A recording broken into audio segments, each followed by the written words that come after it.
Hello students, मैं हूं Arpit Agnihotri. Welcome to Vidwan classes. My dear students, class 10th में physics की प्रिपरेशन आपको कैसे करनी है। आई एम श्योर आप अपनी बोर्ड की एग्जाम की प्रिपरेशन अच्छे से कर रहे होंगे, लेकिन फिजिक्स की प्रिपरेशन करनी है या फिर आप फिजिक्स में थोड़ा वीक हो रहे हैं, कमजोर हो रहे हैं, तो उसके लिए मैं आपको ये टिप्स और स्टेप्स बता रहा हूँ। So my dear students, let's start. First of all, physics के प्रिपरेशन के लिए आपको पता होना चाहिए सिलेबस आई एम श्योर आप सभी को पता है। जैसा कि आप जानते हैं कि आपका सिलेबस है इलेक्ट्रिसिटी, आप चैप्टर फर्स्ट है आपका। उसके बाद आपका मैग्नेटिक है, मैग्नेटिज्म है। सेकेंड चैप्टर नंबर 3 है आपका लाइट, राइट। और उसके बाद चैप्टर नंबर 4 है आपका लाइट, और chapter number 4 that is I and colourful world, right. Yes, I and colourful world. So light chapter में लाइक रिफ्लेक्शन और रिफ्रैक्शन का पार्ट आपके लिए आ जाता है। रिफ्लेक्शन और रिफ्रैक्शन का पार्ट आ जाता है। Refraction, right. रिफ्लेक्शन और रिफ्रैक्शन का पार्ट आ जाता है। तो आई एम श्योर स्टूडेंट्स, आपको सिलेबस से आप पूरी तरह अवेयर होंगे। सही, सबसे पहले अगर आप लाइक फिजिक्स के सिलेबस को देखते हैं तो आपको थ्योरी अच्छी सी मिलती है, लाइक। और थ्योरी के अलावा आपको मिलते हैं न्यूमेरिकल्स। क्या मिलते हैं? न्यूमेरिकल्स। इसके अलावा आपको मिलते हैं अच्छे डायग्राम, राइट। तो थ्योरी, न्यूमेरिकल, डायग्राम, इन सबको प्रिपेयर करने का बहुत अच्छा तरीका है कि आप थ्योरी को अगर आप प्रिपेयर करना चाहते हो तो आपको राइट एंड रीड करना है मोस्टली, मतलब रीड एंड राइट करना। I mean to say that कि आपको चीज़ों को रीड और राइट करना है ना। अगर आप रीड करेंगे, जब अपनी बुक्स को रीड करेंगे, एनसीईआरटी बुक को रीड करेंगे, तब आपका कॉन्सेप्ट क्लियर होगा कि एक्चुअल में वो थ्योरी क्या कह रही है, उसका पोर्शन क्या है। तो आपको रीड और राइट ये स्टेप्स फॉलो करेंगे तो आप सबसे पहले थ्योरी के पोर्शन में अपने आप को बेटर बना पाएंगे in your physics syllabus, right. और उसके बाद न्यूमेरिकल्स हैं। न्यूमेरिकल का पोर्शन भी आपको अच्छा खासा देखने को मिलेगा। न्यूमेरिकल के पोर्शन के लिए आपको करना होगा अपने लाइक जो एक फॉर्मूला शीट बनानी होगी, अपनी कॉपी में फॉर्मूला शीट बनानी होगी, राइट। जैसे मैथ है, मैथ का अगर आप प्रिपरेशन करना चाहते हैं तो मैथ की प्रिपरेशन के लिए हमें एक फॉर्मूला शीट की जरूरत होती है। आई एम श्योर आपके पास होगा। लाइक बहुत सारे स्टूडेंट्स के पास मैंने देखा है कि फॉर्मूला शीट वो पहले से बना के रखते हैं, वॉल में घर में पेस्ट करके लगा के रखते हैं बढ़िया से। सो फॉर्मूला शीट तो आपके पास होगी, और नहीं है तो आप बना लीजिए।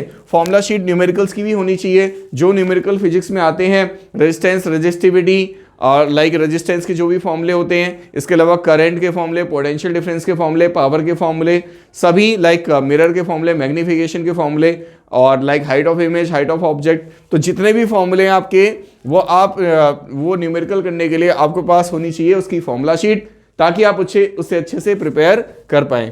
इसके बाद आपका होगा डायग्राम का पोर्शन। डायग्राम का पोर्शन बहुत अच्छे से प्रिपेयर कर सकते हैं आप by making the diagram simply.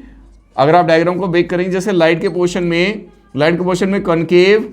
Concave और कॉन्वेक्स का डायग्राम है, कनकेव और कॉन्वेक्स का डायग्राम है। कनकेव और जो कॉन्वेक्स है उसका डायग्राम है, लाइक मिरर का डायग्राम है कनकेव का। मिरर के में कनकेव के केसेस में 6 केसेस हैं, जिसका मैंने वीडियो डाला हुआ है।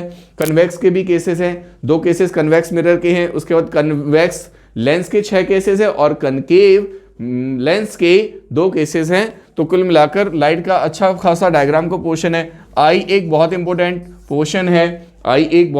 पोर्शन है, जिसमें आई का डायग्राम और उसके जितने भी पार्ट्स होते हैं। इसके अलावा लाइक प्रिज्म का डायग्राम है ना, ये भी काफ़ी इंपॉर्टेंट है। तो डायग्राम आपको बना के देखना है, बिल्कुल भी आलस नहीं करना है। अगर आप डायग्राम बना के देखेंगे तो आई एम श्योर बहुत बेटर प्रिपरेशन होगी। अब डायग्राम का पोर्शन ऐसा है कि लाइक क्वेश्चन पेपर में बना भी आता है, और क्वेश्चन पेपर में लाइक बनाने को भी दे सकते हैं। बना हुआ आएगा तो भी है, लेकिन आपको पता तो होना चाहिए ना कि कौन सी चीज़ कहाँ पर है। लाइक आई में है विट्रस ह्यूमर है, एक्वस ह्यूमर है, लाइक में आई में सिलियरी मसल्स हैं, आई लेंस है। इसके अलावा जो पोर्शन होते हैं रेटिना वाला पोर्शन, इसके अलावा जो भी उसमें लाइक लेयर होती हैं, उन सबको आपको लिखना होता है, राइट। तो वो पोर्शन कहाँ है, ऑप्टिक नर्व कहाँ है, वो सारा आप आई में आपको मिलेगा। तो आपको पता, अगर आप डायग्राम बनाएंगे तो आपको अच्छे से पता लगेगा। तो थ्योरी है, न्यूमेरिकल है, डायग्राम न्यूमेरिकल के सिंपली प्रैक्टिस आप करेंगे, राइट। क्वेश्चंस को अच्छे से देखेंगे, जो प्रीवियस क्वेश्चन आए हैं सैम्पल पेपर से बढ़िया बढ़िया क्वेश्चन छाट कर लिखेंगे, तो आपकी इसमें प्रिपरेशन काफ़ी अच्छी हो जाएगी, है ना। तो थ्योरी, न्यूमेरिकल, डायग्राम आपको कवर करने हैं। डायग्राम का पोर्शन एक खास पोर्शन है, इसको हम बिल्कुल भी अंडर एस्टिमेट नहीं कर सकते।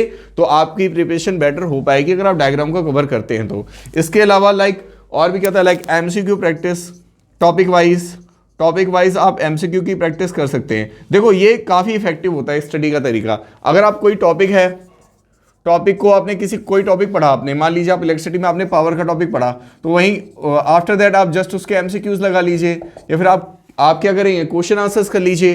तो उससे आपको एक आइडिया हो जाएगा कि कैसे क्वेश्चंस आ रहे हैं और आपको ये कॉन्फिडेंस हो जाएगा कि मेरा टॉपिक अच्छे से प्रिपेयर हो गया है। और फाइनली आता है आपका सैम्पल पेपर।